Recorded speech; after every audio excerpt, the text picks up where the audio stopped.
இந்தியால எவ்வளவு பெரிய ஸ்கேமை பத்தி நம்ம சொல்லியிருப்போம். ஆனா முக்கியமான ஸ்கேம்ஸ் சொன்னா அர்ஷத் மேத்தாவோட ஸ்கேமா இருக்கட்டும், நிரவ் மோடியோட ஸ்கேமா இருக்கட்டும், இதெல்லாம் பெரிய ஸ்கேமா நம்ம பேசியிருக்கோம். ஆனா இதெல்லாம் விட ஒரு பெரிய ஸ்கேம் ஒன்று இந்தியாவில் நடந்திருக்கு. அதுக்கு பேர் தான் IL&FS ஸ்கேம் அப்படின்னு சொல்லுவாங்க. IL&FS சொல்றது ஒரு ஸ்மால் கம்பெனி இல்லை.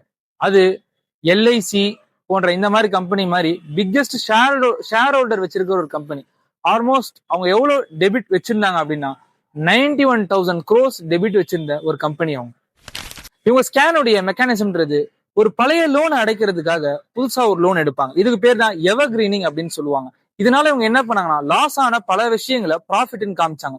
300க்கும் மேலான சப்சிடரிஸை ஹைட் பண்ணியும் வச்சாங்க இவங்க. இதெல்லாம் நடந்தாலும் ரேட்டிங் ஏஜென்சிஸ் டிஃபால்ட்டா இவங்களுக்கு AAA தான் கொடுத்துட்டு இருந்தாங்க. ரேட்டிங் முக்கியமான ஒரு ரேட்டிங் கொடுத்துட்டு இருந்தாங்க.